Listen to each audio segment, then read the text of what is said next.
বন্ধুরা, বাংলাদেশে দেখা যাচ্ছে ভারতের দাপট, কিন্তু ডিআরডিও দিল কষ্টকর খবর। এসেছে বেশ কিছু সমস্যা, দেরি করে হবে অ্যামকার প্রোডাকশন, কিন্তু ওদিকে শত্রুরা তো ছুটেই চলেছে ঝড়ের গতিতে। ভারতের স্বদেশী পঞ্চম প্রজন্মের ফাইটার জেটের স্বপ্ন আজও অধরা। অবশ্য ওদিকে বাংলাদেশে বড়সড় জয়লাভ করেছে ভারত। খেয়েছে চীন মারাত্মক ধাক্কা।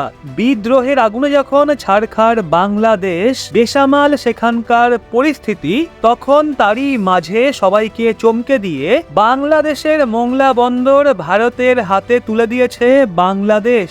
সেই সমস্ত বিষয় আমরা জানবো, শেষ অবধি সঙ্গে থাকবেন। আজকের প্রথম আপডেট রয়েছে কার্গিল যুদ্ধকে নিয়ে, যেটা 1999 সালে ভারত এবং পাকিস্তান লড়েছিল। আসলে কার্গিল যুদ্ধকে নিয়ে retired army chief general sir N C Vij নতুন কিছু ক্লেম করেছেন। Retired chief general N C Vij sir 2003 থেকে 5-এর মধ্যে ইন্ডিয়ান আর্মির চিফ ছিলেন, আর কার্গিল যুদ্ধের সময়ে তিনি মিলিটারি অপারেশনের ডিজি পোস্টে ছিলেন। এই জন্য ওনার স্টেটমেন্ট অনেক বেশি গুরুত্বপূর্ণ। রিটায়ার্ড আর্মি চিফ কার্গিল যুদ্ধকে নিয়ে বলেছেন যে সেই সময়ে ভারতের ইন্টেলিজেন্স এজেন্সি যথেষ্ট বড় ফেলিওর সামনে উঠে এসেছিল, আর প্রাইমারিলি দুটো বড় ফেলিওর হয়েছিল। প্রথম হলো পাকিস্তান আর্মি সেই সময়ে ইন্টারন্যাশনাল ওয়েপেন মার্কেট থেকে বড় স্কেলে উইন্টার ফাইটিং ইকুইপমেন্ট এবং উইন্টার গেজ পারচেস করেছিল, অর্থাৎ এমন ডিফেন্স ইকুইপমেন্ট এবং মিলিটারি গেজ যার ব্যবহার হাই অল্টিটিউড এবং শীতল জায়গায় করা হয়ে থাকে। সেই সমস্ত জিনিস পাকিস্তান ইন্টারন্যাশনাল মার্কেট থেকে পারচেস করেছিল, কিন্তু ভারতের ইন্টেলিজেন্স এজেন্সি তা জানতেও পারেনি। এখন ফেলিওর এই জন্য ছিল কারণ পাকিস্তান এই সমস্ত কিছুকে কার্গিল ওয়ারে ব্যবহার করার জন্য পারচেস করেছিল। এছাড়াও এনসিভি স্যারের কথা হলো, ভারতে যে দ্বিতীয় ফেলিওর হয়েছিল সেটা র ইন্টেলিজেন্স এজেন্সির ফেলিওর ছিল। তিনি বলেছেন কার্গিল যুদ্ধের আগে ভারতের র ইন্টেলিজেন্স এজেন্সি এই অ্যাসেসমেন্ট জারি করেছিল যে এই বছর এমন কোনো পসিবিলিটি নেই যে পাকিস্তান ভারতের ওপর হামলা করবে বা কোনো প্রকার যুদ্ধ লড়বে, আর এই দুটো কারণেই ভারতের সবচেয়ে বড় স্ট্র্যাটেজিক ফেলিওর হয়েছিল। রিটায়ার্ড আর্মি চিফ এনসিভিজ স্যার এই দুই বিষয়ের কথা ওনার নতুন বইতে লিখেছেন, যার নাম অ্যালন ইন দ্য রিং। এছাড়াও জম্মু কাশ্মীরে এজেন্সির ফেল হওয়া সেটা কোনো নতুন কথা নয়, আর এই সময়ও জম্মু রিজিয়ানে 50 থেকে 55 জন জঙ্গি হঠাৎই অ্যাক্টিভ হয়ে গেছে। জম্মু রিজিয়ানে 20 থেকে 25 বছর পর মিলিটেন্সকে আবারও রিভাইভ করার চেষ্টা করা হচ্ছে, কিন্তু বিষয় হলো আজকালের সমস্ত জেনারেল ফোর্সের রিটায়ার্ড অফিসার এবং চিফ ফোর্সের রিটায়ার্ড হওয়ার পর তাদের বইকে লঞ্চ করেন, আর তাদের বই যাতে বেশি করে বিক্রি হয় সেই জন্য এমন কিছু কন্ট্রোভার্সিয়াল টপিক মাঝে দিয়ে দেন যার জন্য তারা বেশি পরিমাণে মিডিয়া কভারেজ পায় এবং তার বিষয়ে যাতে বেশি পরিমাণে কথা হয়। এছাড়াও সোশ্যাল মিডিয়াতে যাতে সেই বই সম্পর্কে ঝড় ওঠে। এখন দেখতে গেলে দেশের যে কোনো ইন্টেলিজেন্স এজেন্সি এটা একদমই চায় না যে তারা কোনো বিষয়ে ফেল হোক। এই অবস্থায় নিজেদের বইয়ের মধ্যে র ইন্টেলিজেন্স এজেন্সির উপর আঙুল তোলা মোটেও ঠিক নয়। অ্যাটলিস্ট রিটায়ার্ড আর্মি চিফের তো এমনটা করা একদমই উচিত হয়নি। আজকের সেকেন্ড আপডেট আসছে ভারতের 5th জেনারেশনের স্টেলথ ফাইটার জেট অ্যামকা প্রজেক্টকে নিয়ে। আসলে ডিআরডিওর পক্ষ থেকে বলা হয়েছে যে অ্যামকা প্রজেক্ট হতে এখনো কিছুটা দেরি হবে। কিছু গুরুত্বপূর্ণ সমস্যার কারণে অ্যামকা প্রজেক্ট লেট হয়ে গেছে। এখন অ্যামকার প্রোডাকশন 2033-34 সালেই শুরু হবে, অর্থাৎ আরো 9টা বছর সময় লেগে যাবে। এছাড়া এই নিয়ে অ্যামকা প্রজেক্টের যেই ডেডলাইন দেওয়া হয়েছিল সেটা কখনোই বিট হয়নি। যেখানে ভারতের সবচেয়ে বড় এনিমি 2017 সালেই চ্যাংদু J-20 স্টেলথ ফাইটার জেট নিজেদের এয়ার ফোর্সে যুক্ত করে নিয়েছিল। আবার কিছুদিন আগেই নিউজ বেরিয়ে এসেছিল যে চীন আরো অ্যাডভান্স স্টেলথ ফাইটার জেট সম্পূর্ণভাবে ডেভেলপ করে নিয়েছে, যার নাম হলো J-31B।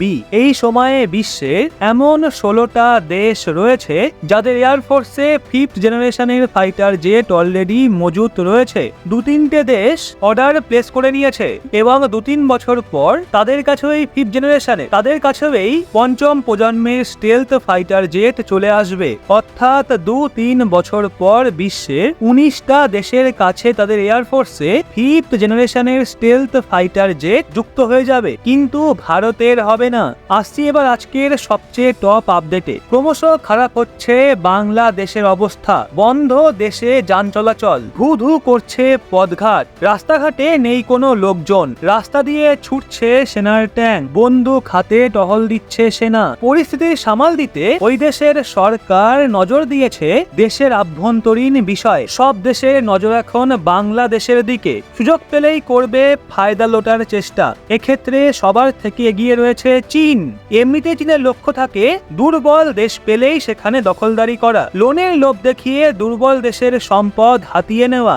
একইভাবে এখন চীনের নজর বাংলাদেশের বন্দরের ওপরও রয়েছে, কিভাবে সেগুলো দখল করা যায় করবে সেই চেষ্টা। আর যদি বাংলাদেশের বন্দর চীনের দখলে একবার চলে যায় তাহলে সেটা ভারতের জন্য যে কতটা বিপজ্জনক হবে সেটা কারোরই অজানা নয়। এই আশটা ভালো মতোই টের পেয়েছেন বাংলাদেশের প্রধানমন্ত্রী শেখ হাসিনা। যেইভাবে প্রতিবেশী দেশগুলোর বুকে ইনফ্রাস্ট্রাকচার তৈরি করে চীন নিজের প্রভাব বিস্তার করে চলেছে, তো তার জন্য প্রচন্ড দুশ্চিন্তায় থাকে বিভিন্ন ছোট ছোট দেশ। যেইভাবে চীন ভারতকে ঘেরার চক্রান্তে রয়েছে সেটা ভারতেরও শান্তির ঘুম কেড়ে নিয়েছে। বহুবার গোয়েন্দা জাহাজ পাঠিয়ে ভারতের ওপর নজরদারি চালানোর চেষ্টা করেছে চীন। কখনো চলে আসে ভারতের উপকূলের কাছাকাছি, দেখিয়ে দেয় কোনো না কোনো অজুহাত। অবশ্য তৎপর ভারতীয় নেভিও দ্রুত তাদেরকে সেখান থেকে তাড়িয়ে দেয় ভারত। ভারত এবং বাংলাদেশের মধ্যে যোগাযোগ স্থাপন করেছে মৈত্রী সেতু, দুই দেশের মধ্যে খুলে গেছে যোগাযোগের নতুন মাধ্যম।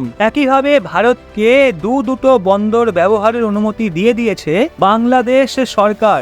বাংলাদেশের চট্টগ্রাম এবং মোংলা বন্দর ব্যবহার করতে পারবে ভারত, আর তার জন্য উত্তর পূর্ব ভারতের অর্থনীতি পুরোপুরি বদলে যাওয়ার কথা বলেছেন বিদেশ মন্ত্রী জয়শঙ্কর মহাশয়। আগে উত্তর পূর্ব ভারতের মানুষদের শিলিগুড়ি হয়ে এসে ভারতের পূর্বাঞ্চলের বন্দরগুলো ব্যবহার করতে হতো, কিন্তু এখন তারা বাংলাদেশের চট্টগ্রাম এবং মোংলা বন্দর ব্যবহার করতে পারবে। দুই দেশের মধ্যে কতই না উন্নত হয়েছে যোগাযোগ ব্যবস্থা, ট্রেন চলছে, বাস চলছে, কিন্তু তাও বাংলাদেশের ম্যাক্সিমাম মানুষ ভারতের বন্ধুত্ব কিছুতেই বুঝতে পারে না। বিরোধী পক্ষের রাজনীতি নোংরামিতে ফেসে সামিল হচ্ছে ভারত বিরোধী আন্দোলনে, তুলছে বয়কট ইন্ডিয়া স্লোগান। এতটাই অভাব যে বলছে ভারত যাদের মামাবাড়ি, বাংলা ছাড়ো তাড়াতাড়ি। নিজেদের ভালো মন্দ বিচার করার ক্ষমতা কি এক ফোঁটাও নেই? পরবর্তী আপডেট রয়েছে ভারত এবং আর্মেনিয়াকে নিয়ে। আসলে ডিফেন্স মিনিস্ট্রি অফ ইন্ডিয়া অর্থাৎ ভারতের প্রতিরক্ষা মন্ত্রণালয় একটা